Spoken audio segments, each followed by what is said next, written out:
Goa, Malaca e Hormuz, os três pilares do Império Oriental não é apenas um episódio isolado. E uma janela para perceber como Portugal tomou decisões em momentos de risco, competência e mudança. Neste vídeo longo, vamos olhar para causas, protagonistas, interesses e consequências, separando mitos de evidência histórica. O objetivo não é decorar datas, mas entender lógicas de poder, economia e sociedade que continuam a influenciar a memória coletiva portuguesa. Para enquadrar Goa, Malaca e Hormuz, os três pilares do Império Oriental, começamos pelo pano de fundo político e social entre a longa duração da história portuguesa e os seus pontos de viragem. Nenhum acontecimento desta escala surge do nada.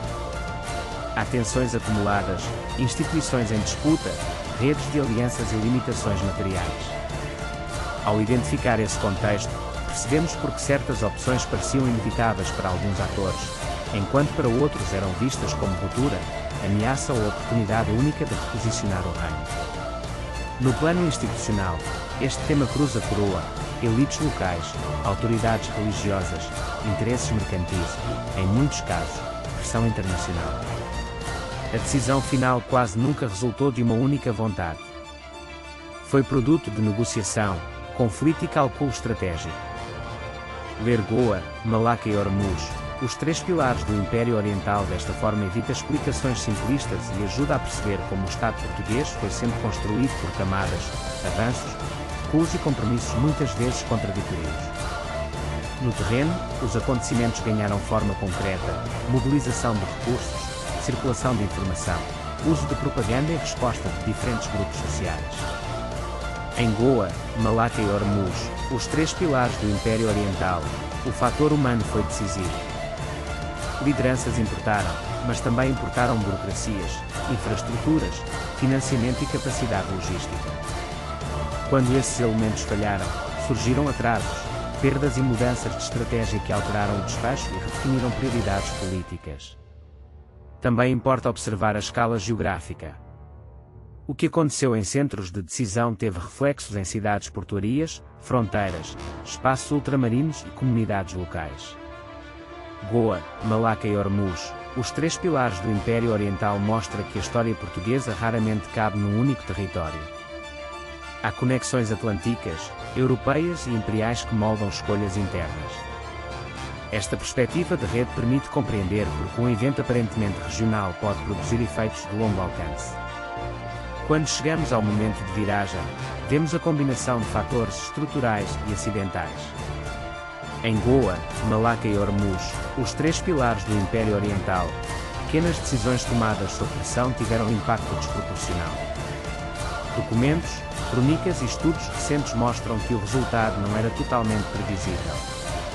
Havia cenários alternativos em aberto. Reconstruir essas possibilidades ajuda-nos a avaliar responsabilidades históricas sem cair em determinismo, celebração cega ou julgamento anacronístico. Depois da viragem, abre-se a fase de reorganização. Instituições tentam estabilizar o sistema, justificar custos e consolidar narrativa pública. Em Goa, Malaca e Hormuz, os três pilares do Império Oriental, esta etapa foi crucial para definir vencedores, derrotados e memórias oficiais. O que fica nos arquivos, nas leis e nos símbolos nem sempre corresponde ao que grupos subalternos viveram. Por isso, cruzar fontes e perspectivas é essencial para uma leitura histórica mais robusta. No plano econômico, os efeitos prolongam-se para além do episódio principal. Mudam-se prioridades fiscais, rotas comerciais, incentivos produtivos e distribuição de riqueza. Goa, Malaca e Hormuz, os três pilares do Império Oriental ligam-se a escolhas de investimento e a formas de dependência externa que podem durar décadas. Ao seguir o rastro do dinheiro e da administração, percebemos melhor quem ganhou margem de manobra e quem ficou mais vulnerável no ciclo político. Seguinte. No plano social e cultural, Goa, Malaca e Hormuz, os três pilares do Império Oriental deixou marcas em identidades, linguagem política e memória coletiva. Algumas narrativas foram canonizadas em manuais, comemorações e símbolos nacionais, outras foram silenciadas. Revisitar o tema com distância crítica permite corrigir simplificações e incorporar experiências menos visíveis, incluindo mulheres, grupos populares, periferias e atores coloniais que frequentemente aparecem apenas como pano de fundo. A comparação internacional também e útil. Processos semelhantes noutras monarquias e repúblicas ajudam a distinguir o que foi específico de Portugal e o que refletiu tendências globais. Em Goa, Malaca e Hormuz, os três pilares do Império Oriental, essa comparação revela sincronias como mudanças militares, financeiras e ideológicas de maior escala. Ao mesmo tempo, evidencia respostas portuguesas originais, condicionadas por dimensão demográfica, recursos disponíveis e posição geoestratégica. Ao fechar o percurso cronológico, podemos medir o legado e limites. Goa, Malaca e Hormuz, os três pilares do Império Oriental não resolve sozinho a história nacional, mas ilumina uma cadeia de transformações que atravessa gerações. O impacto real aparece quando ligamos curto, médio e longo prazo, decisão imediata, institucionaliza cálculo posterior e memória pública. Esta leitura evita a falsa ideia de inevitabilidade e mostra como escolhas políticas abrem ou fecham futuros possíveis. Conclusão: estudar Goa, Malaca e Hormuz, os três pilares do Império Oriental com rigor ajuda a compreender Portugal para além de slogans.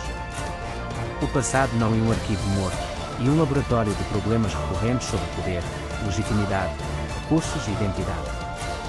Se este formato longo foi útil, seguimos no próximo episódio com a mesma metodologia, contexto, evidência, comparação e explicação clara, para transformar informação histórica em entendimento prático e duradouro.